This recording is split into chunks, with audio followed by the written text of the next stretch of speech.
Ciudad Mediática. Estás en el lugar indicado. Bueno, Pedro, un gustazo tenerte acá. ¿Cómo ¿Qué andás? tal? Buen día, Julio. Che, Un gusto también estar acá. ¿No? Porque un poquito estábamos charlando recién con Pedro, todo lo que pasó ayer, porque se juntaron así como un montón de cosas. Conferencia a la mañana Casi de de prensa. novela. Después a la tarde obligatoriamente una conferencia. Otra conferencia. Conferencia y podría haber sido hasta una más si hubiese dado, ¿o no? Sí.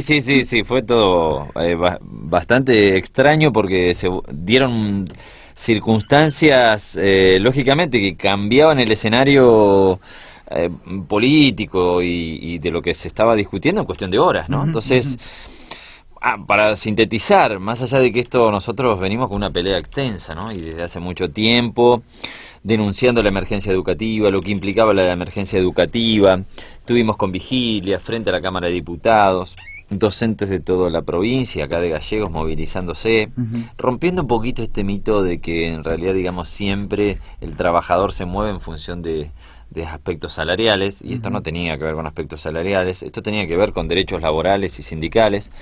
Es muy largo de explicar la emergencia educativa. Lo cierto es que nosotros exigíamos que se retire para que no tome esta de parlamentario. A ver, algo que ha quedado claro, y creo que la comunidad también lo ha entendido así rápidamente, más allá de que puedan estar de acuerdo no con las medidas del gremio, que esto estamos en democracia, cada uno puede opinar, ¿no? Pero creo que ha quedado claro que la idea era estrangular todo tipo de conflicto de acá a 3 años, ¿no? Exactamente, porque ellos hablaban de reemplazar docentes de paro, que la suma del poder político, de decisiones vinculadas a lo económico y a lo educativo estuviera en manos del presidente del Consejo, premios y castigos. Bueno, situaciones realmente muy graves, sumado a los considerando mismos de la ley, que a nosotros nos trataba de desestabilizadores, golpistas, violentos, un montón de calificativos que en general aparecen cuando no hay demasiados argumentos sólidos a la hora de defender algo. Pero bueno, más allá de toda esa situación, lo cierto es que nos enteramos en algún momento del día de que, oficialmente, digamos, a través de los medios, que habían decidido, después de algunas reuniones que habían tenido en Piedrabuena, no sé en qué localidades, entre la gobernadora y los diputados del Frente para la Victoria, que se retiraba el proyecto de emergencia educativa y edilicia. Pero al mismo tiempo nos enteramos también de que el día 10 de agosto había ingresado, por ahí con no tanto reconocimiento, con no tanta difusión, un proyecto similar y tan nocivo como el de la emergencia educativa, en donde se planteaba la idea de que la educación fuera un servicio esencial. La educación es un derecho, no es un servicio, pero más allá de eso, los servicios esenciales están vinculados a donde, digamos, hay aspectos de la integridad física o el riesgo de vida es muy explícito, ¿no? Aspectos vinculados a la seguridad, pero fundamentalmente a la salud. Entonces, podés pensar en guardias mínimas en una escuela, ¿se entiende? O sea, digo, con esta idea de que los chicos estén en un recinto, en una especie casi de galpón, pero que tenga el nombre de escuela, con 2 docentes, porque los otros están con medidas de fuerza, cuidando a 500 alumnos. Digo, es una locura, no tiene, es absolutamente antipedagógico, pero además es ilegal, porque la misma OIT, que es la Organización Internacional del Trabajo, ha tomado posturas. Estamos hablando de leyes internacionales, además de la Constitución misma, porque en general, termina justificando la idea de este concepto por ahí vulgar que se utiliza del carnero, ¿no? Esta idea de decir, el rompehuelga. Entonces, más allá de toda esa situación, nosotros ahí rápidamente también nos comunicamos con nuestras filiales, porque esto estaba firmado por 2 diputados del interior de la provincia, uno de Puerto Santa Cruz y otro diputado de Las Heras. Recordemos de esto también, es como que algunos diputados también van perdiendo protagonismo y entran otros en juego. No sabemos si es porque se desgasta también esta relación. En un momento era Bessi, protagonista total, Mazú, claro, y ahora es como Pablo que González. Es como que se van agotando instancias y uno ve que hay un desgaste muy fuerte dentro del propio oficialismo, ¿no? Mazú el otro día fue en la entrevista a esta Clorita que le hace Pombo, pero más que contundente lo que dijo, no que vamos a debatir ahora esta historia, hasta acá hay que lograr un acuerdo, eso se da por... Y uno imagina que esta es la postura de muchos diputados que por ahí también han recibido la presión de decir, aprueben esto porque lo ordena Alicia o porque lo ordena alguno dentro del gobierno, ¿no? Sin duda, pero no son casualidades estas cosas. Uno lo analiza y no desde el lugar específicamente de nuestro gremio, sino de, hoy lo decía recién en el hospital, ¿no? Digo, me parece que la construcción, la unidad de trabajadores, nosotros cuando hicimos esa acción, por ejemplo, de la Cámara, nos prestaron sus instalaciones la gente del SOEM, para que puedan desayunar la gente del interior. Bueno, esas construcciones de saber que cuando hay cosas que están mal y nos atacan a todos, porque no atacan a uno solamente, hay que mostrar esa unidad, y no solamente desde un lugar de lo teórico, sino de la acción directa. Pero bueno, digo, me parece que marca también un desgaste sin dudas de un gobierno en donde muchos de sus diputados a veces, como han sido preparados y acostumbrados a, no quiero faltar de respeto, pero digamos, hay que utilizar a veces ese calificativo, que terminan siendo más levantamanos que promotores de ideas que solucionen situaciones complejas hoy hay de un nuestra contexto, sociedad. y esto me parece que el que no lo sepa leer, hay un contexto político tremendamente distinto a 4 años atrás, a 10 años atrás.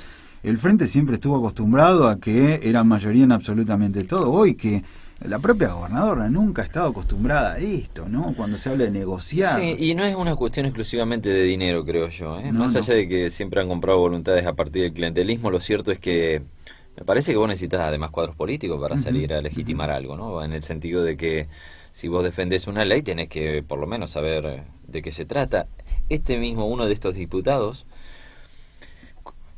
cuando se le fue a preguntar, antes de toda esta movida, no conocíamos todavía que habían presentado la ley, en una de las localidades fuimos a consultarle sobre su opinión sobre la ley de emergencia.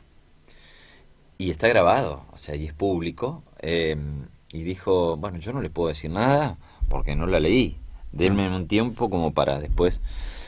Entonces, a ver, digo, vos sos un diputado provincial que estás tratando leyes realmente que nos afectan a todos, estás hablando de educación, que no es un tema menor, y estas cosas las debes conocer. Yo no digo que necesariamente tengas que ser un especialista en todos los temas, pero vos tenés mucha gente que realmente sí se especializa en algunos temas, y esas personas son las que debería uno por ahí escucharlas un poquito más.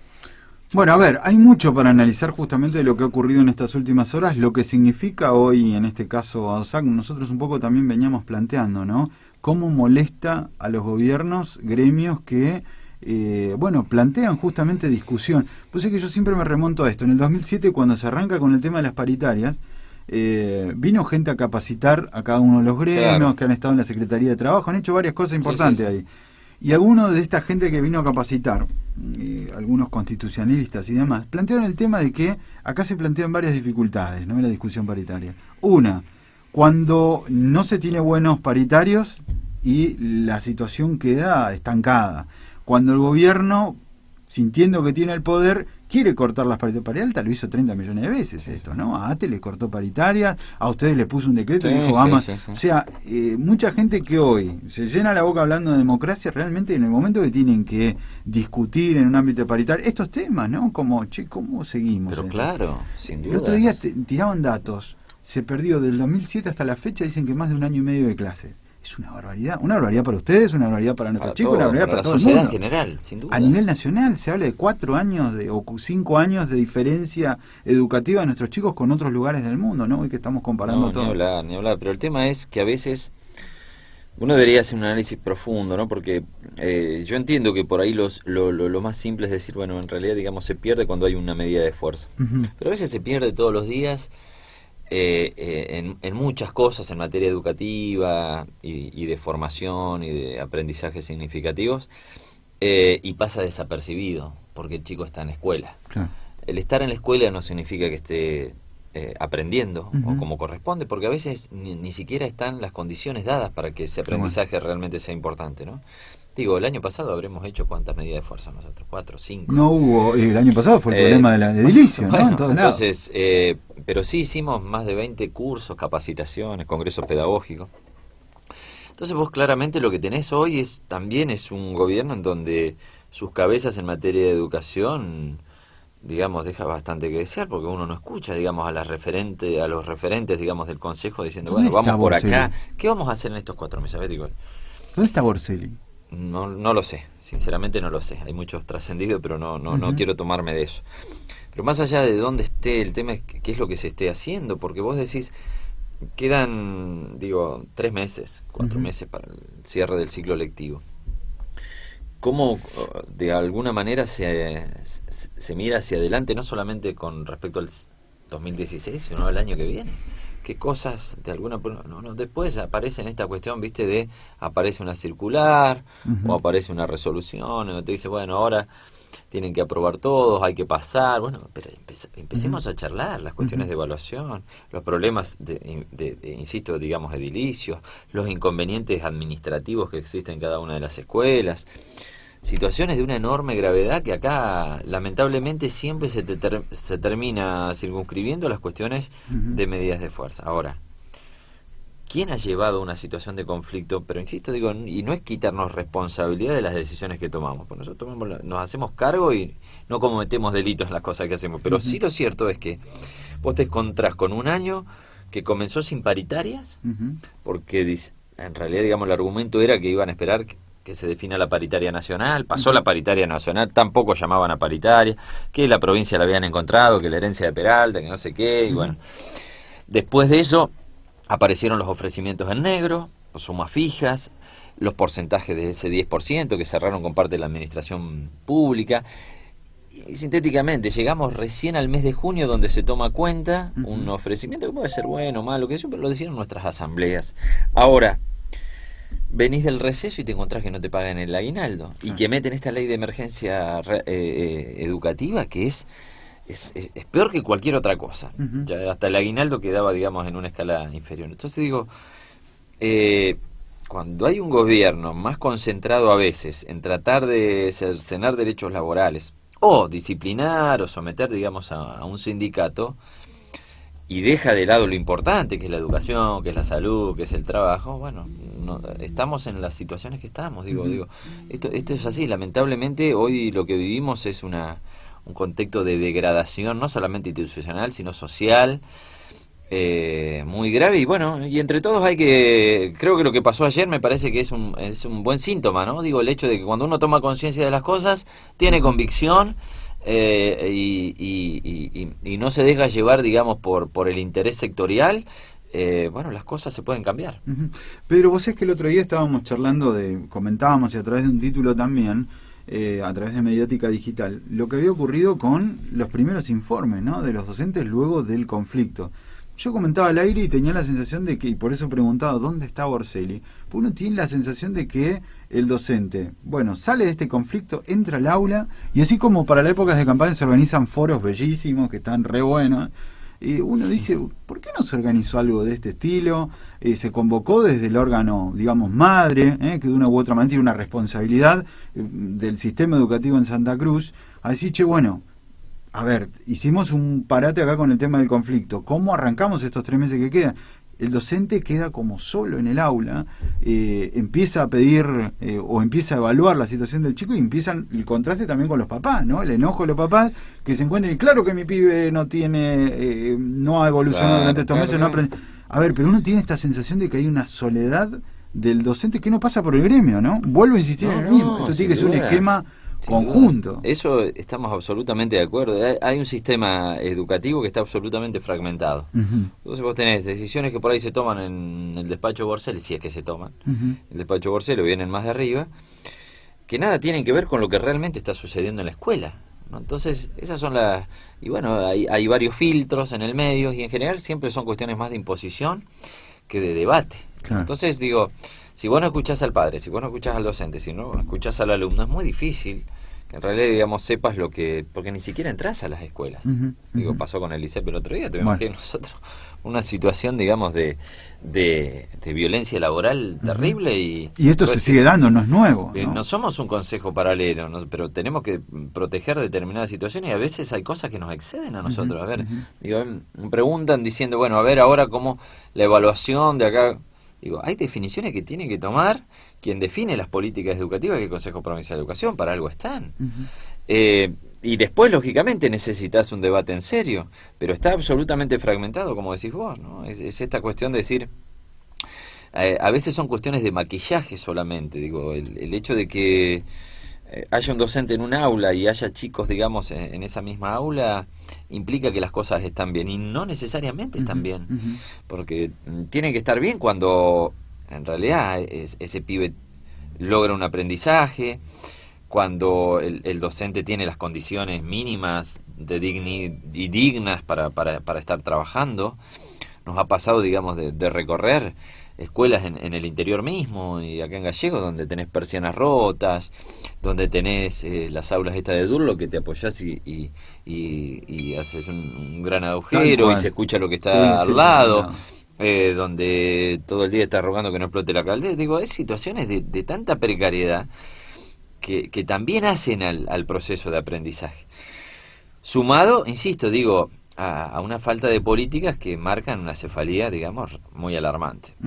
Y ante esa situación, me parece que todos debemos involucrarnos para no llegar a un momento en que a estas cosas las consideremos normales o naturales, o decir, bueno, mirá, en otro lado deben estar peor. Eso no. Hay que saber que en otro lado las cosas están mejor. Sí. Bueno, esto es para tenerlo en cuenta. A ver, vamos a hacer esto. Vamos a ir a una pausa comercial y enseguida regresamos. Lo tenemos a Pedro Cormark, titular de ADOSAC Provincial, aquí en nuestros estudios de Radio Mediática 98.9. Ya me dicen, está la pregunta, ¿dónde está Beto? A través de Twitter, ¿no? Es la pregunta, el hashtag, claro. ¿Dónde está Beto? Es la pregunta que creo que todos nos venimos haciendo. ¿Dónde está Borselli? Ciudad Mediática. Estás en el lugar indicado. En el lugar indicado.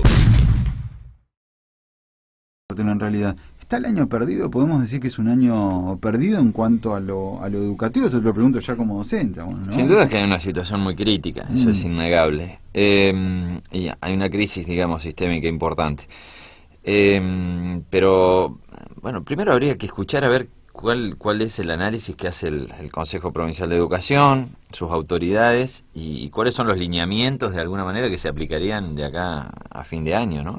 La situación es grave, sin duda, pero en muchos casos también es un poco heterogénea, ¿no? En todos lados pasó lo mismo, ni las condiciones son iguales. Hoy hay algunas escuelas, nos decían, ayer nos llamaban de Fuente del Coile, que por problemas de refacción no estaban funcionando, lo mismo algunas escuelas de zona norte. Entonces, sin duda es que hay una crisis, pero bueno, necesitamos el espacio de paritaria para discutir, para debatir, y a partir de eso, bueno, ver de alguna manera, frente a una dificultad muy importante, cuáles son las salidas, ¿no? Digo, no sé si van a ser realmente salidas que puedan sanear, porque me parece que no hay cuestiones mágicas, mucho menos en educación, pero por lo menos, digamos, el poder debatir, el poder, digamos, darnos los tiempos para dentro de las escuelas también, ¿no? Adentro de las escuelas es muy necesario, digamos, esos tiempos institucionales, para, bueno, poder analizar y entre todos medianamente ver cómo se finaliza este año, pensando también que el año que viene posiblemente estemos en situaciones similares, si las políticas de gobierno siguen siendo la misma. A ver, digo, llegamos a fin de mes y no te pagan el sueldo, va a haber una reacción. Vos sabés que hay algo, y que por ahí uno también viéndolo desde afuera, ¿no? Nosotros tenemos un avance dando vuelta donde se le escucha hablar a la gobernadora, y no es que no pierde vigencia el avance. ¿Por qué? Porque ella en algún momento arranca el año diciendo: no hay plata, chicos, ustedes tienen el mejor sueldo del país. Toda la historia, de repente apareció la plata, de repente empezó a aparecer, y no es que hubo algo extra, ¿no?, que ha aparecido y que permitió que esto ocurriese, sino que este afán de dilatar la historia, claro, se ha ido dilatando en el tiempo. Es como el conflicto de los municipales del año pasado, que terminó absolutamente en nada. Lo termina resolviendo Huguetich hace pocos meses atrás, cuando terminó de cancelar lo que se había comprometido a pagar Cantín, ¿no? Pero es como esta cuestión de dilatar, que yo la tengo, a ver, hablando vulgarmente, yo la tengo más larga y me la banco, y ahora de repente, bueno, empezamos a ceder porque no da para más, cedemos con la salud. A ver, la gente de OPE ha publicado también algo, y hacia afuera se ve de esa manera, ¿no? Ustedes nuevamente le han torcido el brazo al gobierno provincial. ¿Sirve de algo esto? Bueno, ahí habrá que analizarlo, ¿no? Pero ¿cuánta dilación? ¿Cuánto se dilató? Sí, todo? Sin duda. Yo creo que esto tiene que ver, la sensación que a uno le da es el hecho de que por ahí no es la sensación, ¿no? Digo, capaz que uno está equivocado, pero es una continuidad de muchos años en la provincia de Santa Cruz, ¿no? No estamos frente a un gobierno nuevo que genere expectativas, que venga con, digamos, planteos diferentes a lo que se viene haciendo, porque esto es un proceso, ¿no? Digo, no es que en 3 meses todo... Es un proceso muy, muy extenso. Creo que además la provincia no pudo aprovechar una posibilidad histórica de tener durante 12 años presidentes de la provincia de Santa Cruz. No digo a Santa Cruz convertirla en La Rioja de Menem, pero digo, sí teniendo todos los recursos, las posibilidades de mejoras institucionales, en condiciones de vida, en muchísimas cosas, en la salud, en la educación, porque es una provincia chica, porque tiene recursos de todo tipo. Pero bueno, ha sido, digamos, y no hablo exclusivamente de la corrupción, ¿no? Digamos, la falta de política, la falta de proyecto, el pensar en el ombligo, en su proyecto, no en el proyecto de todos. Eso me parece que es lo grave. Y nos da la sensación que hoy, a veces el gobierno de la provincia de Santa Cruz, o por lo menos sus máximos dirigentes o referentes, pareciera que están pensando más en una proyección nacional que lo que realmente pasa en la provincia, ¿no? Y eso hace dejar de lado aspectos que tienen que ver con nuestra vida cotidiana, ¿no? Entonces a veces están más preocupados por ver qué pasa con el gobierno nacional, cómo se sigue sosteniendo todo un aparato que lógicamente les dio muchos beneficios de todo tipo durante más de una década, y que lo de Santa Cruz en realidad, digamos, termina siendo un elemento menor, y eso me parece que es un grave error, un grave error político. Nos encontramos con muchos funcionarios que ni conocen la situación de Santa Cruz. No digo porque tengan que haber nacido en la provincia de Santa Cruz, pero por lo menos que vean qué es lo que ha pasado en los últimos años, en las últimas décadas, cuáles son las problemáticas reales de los que vivimos en Santa Cruz, cuáles son las demandas reales de los que vivimos en Santa Cruz.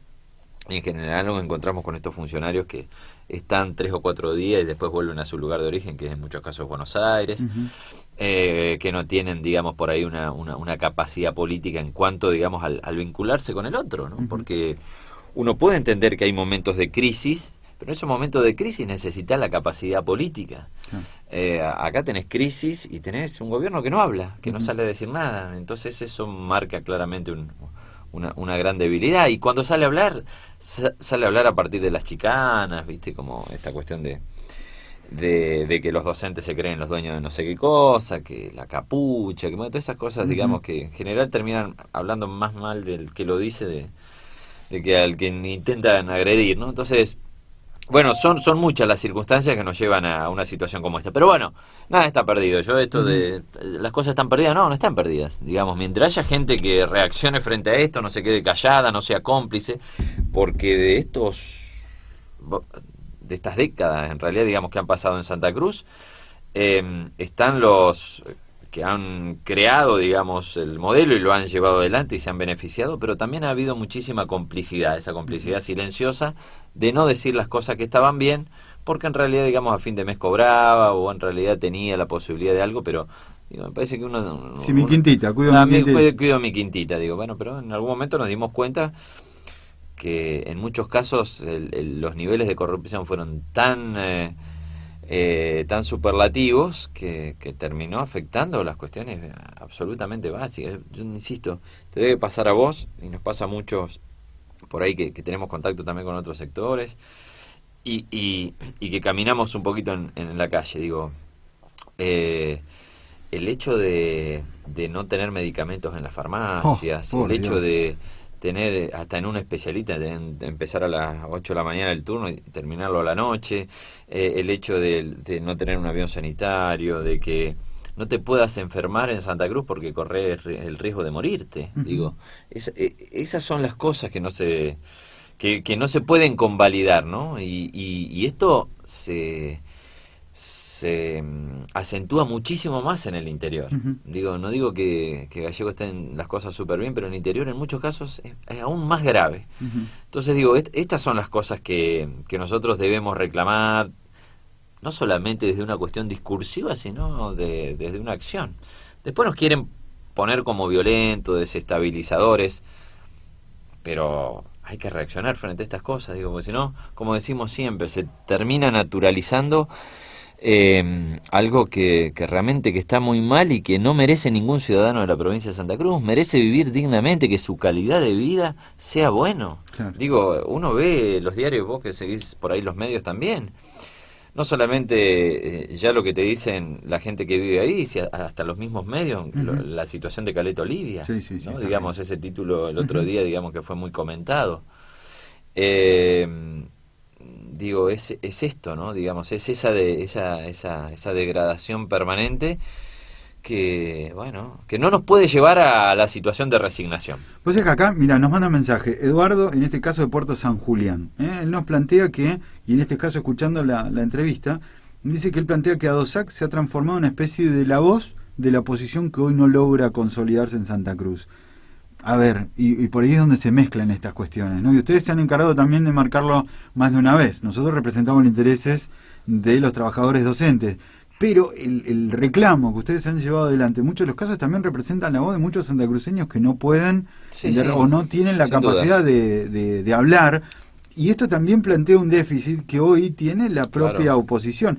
Ocurre la clase política en general. La clase política. Hoy ocurre, y en nuestro país, y el otro día lo escuchaba también a uno de los programas de Buenos Aires, hablar de que hoy las denuncias todas aparecen en los medios de comunicación y después, por obligación, los jueces empiezan a laburar en estos temas. A ver, ustedes han denunciado varias cuestiones, así como el periodismo ha denunciado, pero es como que a veces se cumplen lugares o roles que debieran ocupar en este caso los partidos o la oposición misma, ¿no? ¿Vos lo has sentido este peso? Es más, muchos se han encargado de decir, no, porque ustedes son militantes de tal cual grupo, claro, defienden al PRO o toda esta historia, ¿no?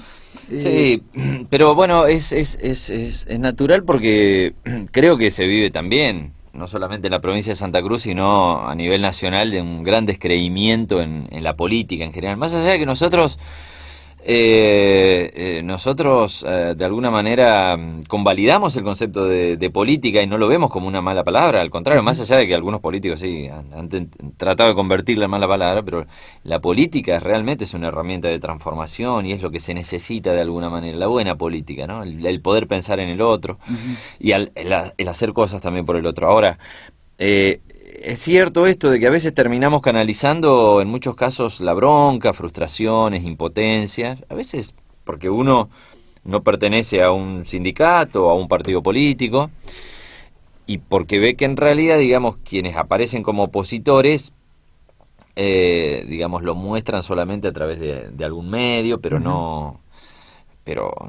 a través de qué sé yo, del salir a la calle, del movilizarse, ¿no? Digamos, son muy pocos los espacios políticos partidarios que movilizan, ni el mismo gobierno, bueno, ¿no? ahí está Digamos, el tema. El gobierno que lo ha hecho. Posibilidad de movilizar, ¿no? Exactamente. Entonces, eso me parece que es un elemento a tener en cuenta. A veces tenemos nuestras limitaciones, claramente. Somos un sindicato, pero creemos que es un espacio también de transformación. A veces no es necesario convertirse en partidos políticos para cambiar muchas cosas. Lo que sí tenés que tener, creemos, es la posibilidad de pensar que exista una verdadera, en el caso de los sindicatos, una verdadera democracia sindical, donde las decisiones, más allá de las conducciones que existan, se tomen fundamentalmente de un debate muy amplio y de sus asambleas, ¿no? Digamos, eso para mí es algo fundamental. Fue muy desgastante este año, sigue siéndolo, por ejemplo, en cuanto a los kilómetros recorridos, ¿no? Pero nosotros hicimos 22 congresos con la participación de todas las localidades en diferentes lugares de la provincia. Y eso te habla de la militancia, pero te habla también del hecho de creer en esas formas de participación, porque si no entras en esta idea de los pactos sociales, que lo hace la burocracia sindical, que lo hace a nivel nacional, un Moyano, bueno, todos estos personajes en donde, bueno, acuerdan entre 3 o 4, se saca una foto con el gobernante de turno, que, bueno, no va a haber más medidas, no hacemos esto, nos quedamos quietos y cada 4 meses salimos a decir algo, ¿no? ¿Detrás de esos pactos generalmente hay tranza?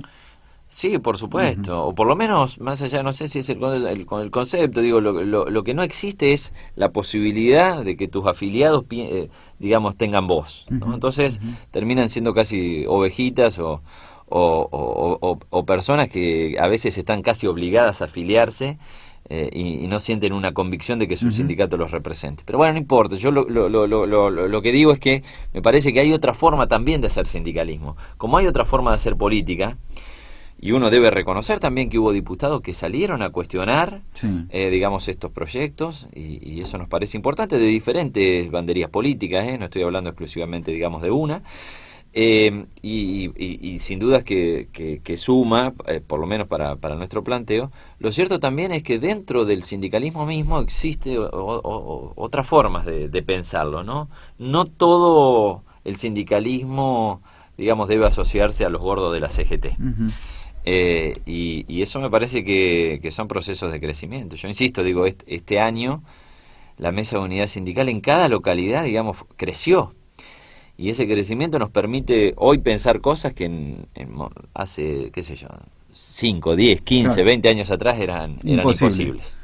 A ver, amigos, y una de las preguntas que tiene que ver justamente con qué va a pasar con todo esto, ¿no? ¿Qué va a pasar con los gremios de acá a fin de año?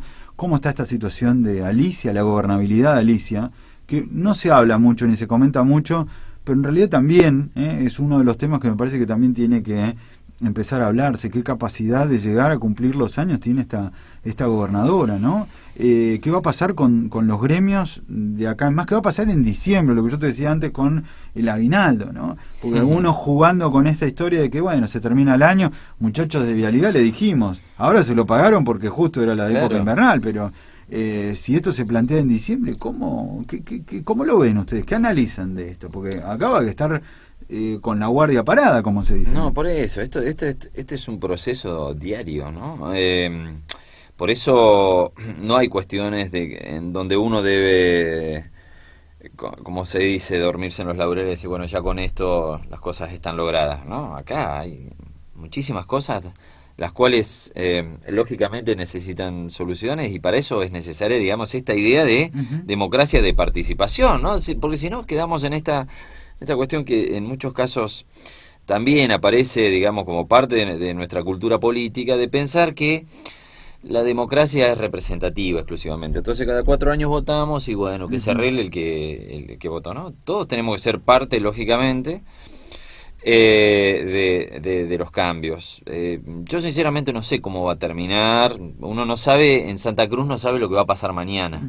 ¿Aceptaría una reunión con la gobernadora? Lo imprevisible, ahora te contesto, lo imprevisible en realidad es algo tan diario y tan permanente que vos no sabés cuánto quedan en un par de días, digamos, para que finalice el mes. No sabés si vas a cobrar el mes. O sea, digamos, son estas cuestiones que te generan una incertidumbre que también hace a tu mala calidad de vida, ¿no? Digamos, el hecho de estar todo el tiempo pensando como familia, lo pienso en un trabajador de la administración pública cualquiera, pensando, preocupado si a fin de mes va a tener el dinero, digamos, de su sueldo trabajado. Esto que decís, estamos viviendo mal, y esto es cierto, es agotador, claro que es agotador. Para el que está en la actividad privada, para el que forma parte, todas nuestras familias están compuestas, a nosotros nos pasa, ¿no? Yo estoy en la actividad privada, pero mi señora está en la actividad pública y es un desgaste muy grande. Uno ve que el privado ya se corrieron todas las fechas, estás cobrando el 20 y pico porque no entra plata. Estamos viviendo mal. Exactamente. Nuestras ciudades están mal también, ¿no? Y no son casuales también esos desgastes. Esos desgastes a veces llevan a esta situación de decir, bueno, mira, ¿sabes qué? Me tiro en la cama y espero que aparezca alguna cuestión mágica. Entonces, ahí es cuando de alguna manera el sistema vence en términos generales, ¿no? Entonces, digo, me parece que frente a eso, más allá de todo el desgaste al cual nos lleva, también que tenemos que retroalimentar permanentemente nuestras convicciones, nuestras luchas, nuestra militancia, desde un lugar sin duda solidario. Me preguntaba sobre el tema de Alicia, ¿no? Ajá.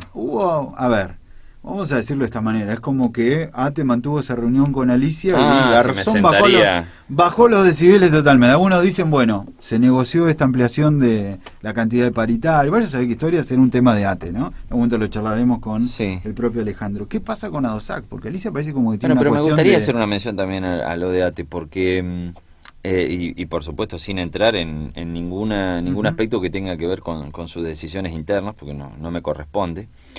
Pero sin duda que reivindico esa militancia que empezaron, digamos, este año previo, digamos, al sector docente y otros sectores, porque desde diciembre estaban en la ruta, ¿no? Sí, sí, sí. Y han pasado mucho frío esos compañeros y han estado, digamos, en los tachos y han dejado absolutamente todo en las escuelas, en los diferentes lugares, construyendo. Entonces esta cuestión a veces tan sencilla, decir, bueno, esto ya lo ponemos al mismo lugar que... Está el caldero ahí. Digo, a veces realmente no es lo que corresponde, ¿no? Después las decisiones, esas se pueden cuestionar o no, pero bueno, son cuestiones para dentro de los sindicatos. Pero uno tiene que reivindicar también la militancia, el crecimiento de muchos compañeros que creyeron en esto de pensar la unidad. Y sobre sentarse, digamos, en una mesa... Nos han propuesto, digamos, en algún momento, digamos, varias veces esta cuestión de por ahí de sentarnos, pero no es comprender, no sé, en un momento pasó también con Peralta, estas cuestiones de la foto, no es comprender el funcionamiento del gremio, que no pasa por una cuestión de soberbia, decir, bueno, no, nosotros con este nos sentamos, con este no, porque creemos sin dudas en el diálogo, pero el funcionamiento del gremio hace que en realidad, más allá que haya una conducción y que tome decisiones en determinados momentos, las decisiones más importantes las toman las asambleas y el Congreso, y no es una cuestión, insisto, digamos, demagógica o discursiva, solamente retórica. Entonces, el gremio se sentará cuando tenga, sin dudas, el aval de las asambleas y de los congresos que digan, bueno, digamos, representantes paritarios, porque están las paritarias. Si para sentarse con el gobierno están las paritarias. No se resuelve, no son... Yo no creo en las cuestiones de los personalismos, ¿no? En esta cuestión de decir, bueno, acá es imprescindible, entonces te tiene que sentar la cabeza de acá con la cabeza de allá. Ya es discutible el concepto de quiénes son las cabezas. Pero más allá de eso, digo, lo cierto es que no es la forma. Eso por ahí en Buenos Aires lo pueden hacer el presidente con Moyano, con Caló y qué sé yo. Pero no hay otras formas, me parece, mucho más legítimas que buscar a veces esos pactos cerrados entre algunas conducciones que no necesariamente terminan representando, digamos, lo heterogéneo de un gremio. En el caso nuestro, casi de 9.000 afiliados. Pedro, por último, un análisis de lo que está ocurriendo en la situación económica, ¿no?, del país. Muy grave. 9.3 conoció el nivel de desocupación, 6.3 tiene Río Gallegos, pero más allá de eso lo que vemos es... No, la cuestión es nacional, esto no tiene fronteras. Digamos, cuando hay ajustes, no hay nombres propios, ¿no? Yo lo planteaba en el Congreso de Cetera. Digo, por ahí se hacía referencia mucho a las políticas de Macri o a las políticas del kirchnerismo mismo, que no hay demasiadas diferencias. O sea, digamos, en general los trabajadores siempre son los que terminan pagando de alguna manera este tipo de medidas, ¿no? Y quienes siempre se terminan beneficiando son los sectores que concentran el poder económico y financiero. Entonces, somos muy críticos de todas estas políticas que avanzan sobre los derechos laborales, ¿no? No importa después la cuestión partidaria. Bueno, decíamos lo de la flexibilización laboral, lo charlamos un par de semanas atrás. Por ahí había idea del gobierno nacional de empezar a hablar de este tema de flexibilización laboral, y un poco lo que ha intentado el gobierno de Santa Cruz con este tipo de ideas es, te ajusto de esa manera. O sea, cada uno adaptado a sus necesidades. Sí, ¿no? lo que llama la atención en Santa Cruz es lo discursivo, ¿no? Digamos, el hecho de querer ponerse en la vereda de enfrente y aplicar las mismas recetas, ¿no? Porque yo digo, mirá, los fondos buitres, qué sé yo, pero por el otro lado, digamos, busco un empréstito claro, o el empréstito de los 10.000, digo, ¿cuál es la gran diferencia? O por un lado, digamos, hablo de qué sé yo, de Bonafini, de los derechos humanos, y en realidad, digamos, llevo adelante un proceso de criminalización de la protesta importante, con jueces que cuando hay que procesar compañeros no le tiembla la mano, cuando tienen que reprimir en la Cámara de Diputados, un compañero, digamos, del SOEM perdió un ojo, sí. Digamos, en esa represión. Ahí ya los derechos humanos los dejamos solamente para cuestionar a otros, ¿no? Entonces digo, esos son dos aspectos, puedo mencionar 200, ¿no? Digamos, de esas cuestiones tan contradictorias que marcan que no hay una línea de pensamiento. Hay, digamos, situaciones de poder acomodarse a determinadas circunstancias. Siempre me preguntan, uno cuando va a Buenos Aires, te debe pasar a vos lo mismo, a Buenos Aires o al resto del país, porque a veces tenemos una mirada crítica sobre el kirchnerismo en función de las cosas que se hicieron a partir del año 2003 en materia de derechos humanos y todo eso. Bueno, porque sabemos lo que pasaba antes del 2003 en la provincia de Santa Cruz. Pregúntenle a los mineros. Claro, pregúntenle a los mineros, pregúntenle a Barizat, pregúntenle, digamos, a la UOCRA, a todos los brazos armados, digamos, que tuvo el gobierno del Frente para la Victoria, y a todos los dirigentes del kirchnerismo antes de llegar al poder, que nunca habían hablado del concepto de derechos humanos ni lo habían llevado a la práctica. Entonces, llegaron a un lugar, se acomodaron a una situación, a un contexto no solamente nacional, sino regional, de una crisis del neoliberalismo en toda América Latina, y bueno, aparecieron, digamos, como también impulsores digamos, de gobiernos más populistas o gobiernos más progresistas, que bueno, en poco tiempo, digamos, desnudaron que era solamente, digamos, una estructura careta, correcta. claro, era una estructura montada. Por último, Alicia. A ver, estamos viendo lo que está pasando ¿La tengo ahora. que mirar? No. No, ordenan entrecruzar datos, llamados entre Cristina, Kicillof. Se está hablando, bueno, el tema de los Christie Leaks, que ahora esto es una historia, porque creo que el último sablazo que le dieron fue este día domingo cuando la Nata presentó todo este informe, cómo han sacado guita del país, los grupos cercanos, ¿no? ¿Qué va a pasar con el gobierno de Alicia? A ver, todos dicen, cae Cristina, se viene todo abajo, ¿no? O sea, ¿cómo ven ustedes?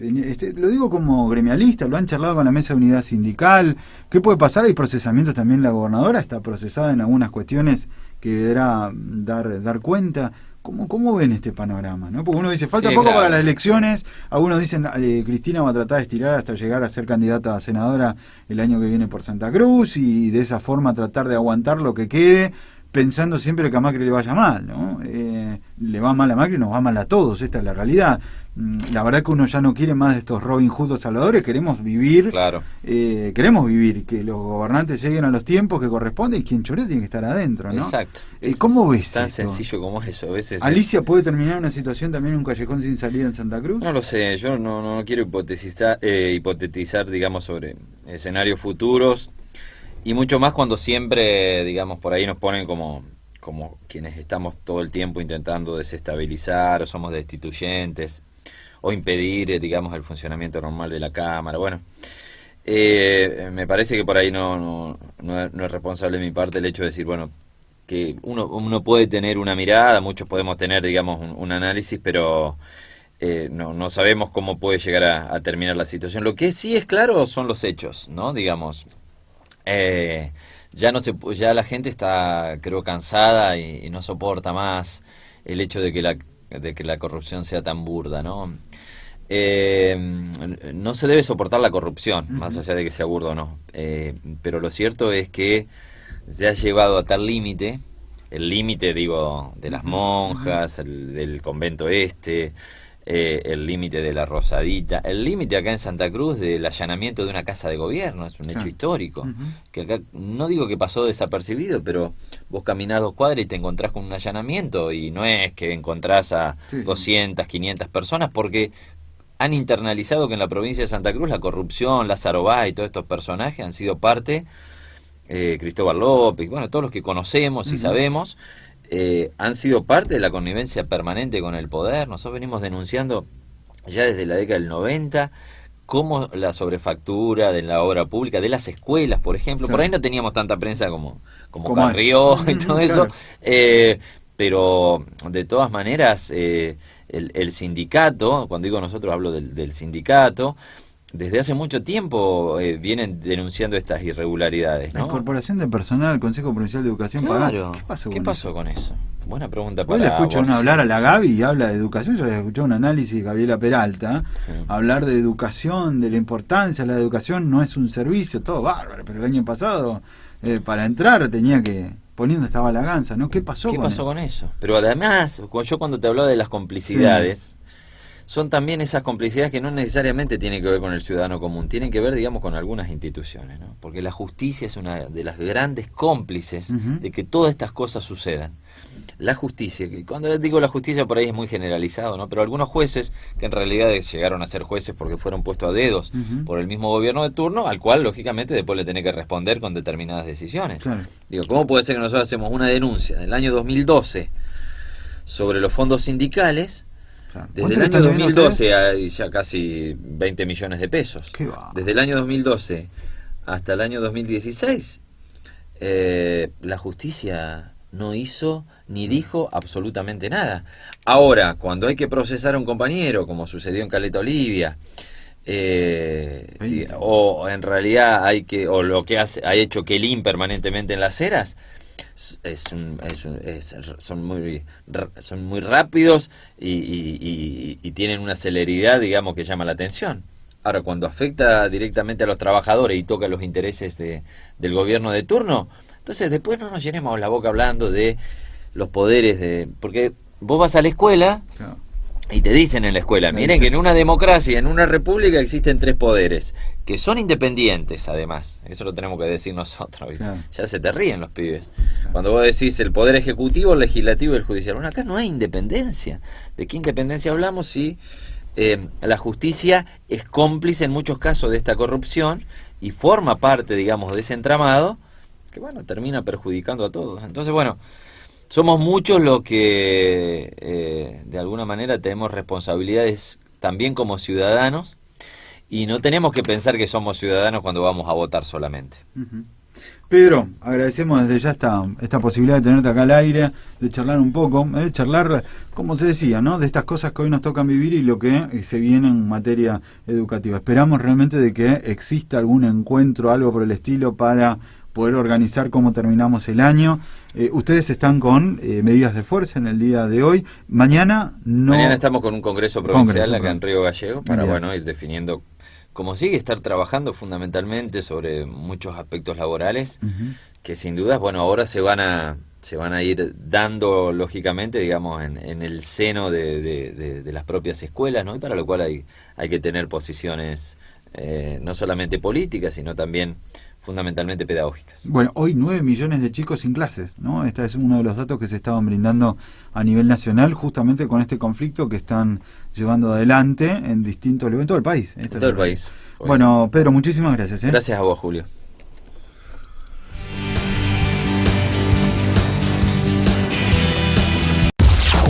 Ciudad Mediática. Estás en el lugar indicado.